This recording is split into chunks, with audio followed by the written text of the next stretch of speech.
The Echo Festival Adventure. Felix was excited for the summer. Every day, he used to get up early to get fit by running. He had to look for a job for months before he could finally get a job and find a job at a local cafe. He loved to wear clothes that were bright and colorful. He worked hard to get to work on time every day to earn a salary. Today, he finally began to carry a bag to the train station for his big trip. He walked past the old brick building where he used to get to school. He had to avoid the heavy crowds near the city center. He met his friend Mira, who wanted to get a newspaper from a kiosk. They had to wait for a bus, but Mira began to change her mind about which festival gate to use. She worried she might miss a class next week if they stayed too late. Because they were talking, they managed to miss the bus. They didn't let the delay stop them. Felix checked his phone to get an email from the organizers. "I finally get a ticket," he cheered, showing her the QR code. Then Mira saw her phone get a message saying the headliner was on time. They began to hope that something good will happen, despite the slow start. They both started to look happy when they saw another bus arriving in the distance.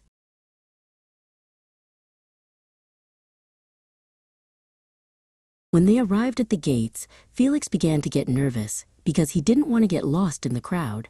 It was a big advantage that they had downloaded a map. Near the entrance, they had to meet somebody for the first time, a festival worker named Lyric. Lyric was very tall and could look like a model. Even though Lyric seemed to look about 25 years old, they were very friendly. Felix said hello, and they began to get on well with Lyric. The afternoon sun was very hot. Suddenly, Felix realized he couldn't see the stage clearly. He had to look for his glasses inside the many pockets of his bag. "Oh no, I think I lose my glasses," he cried. He felt as though he might lose a match of hide-and-seek against the grass. Mira searched the ground carefully and managed to find his glasses tucked under a discarded program. By late afternoon, the line for water was very long.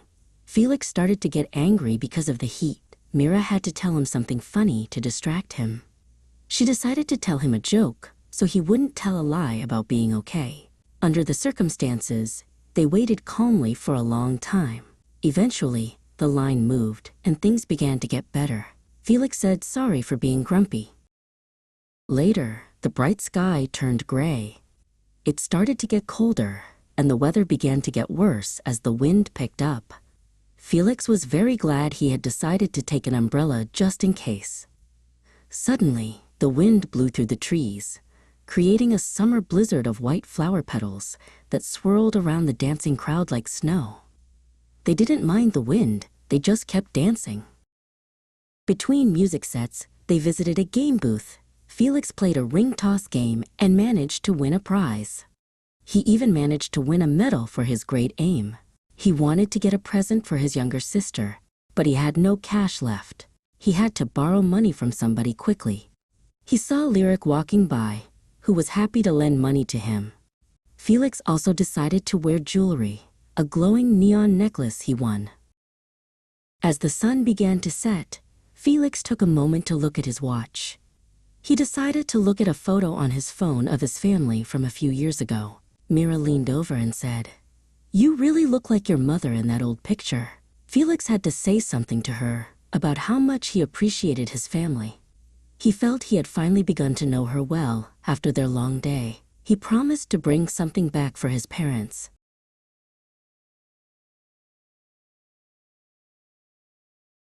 Finally, it was time to get home.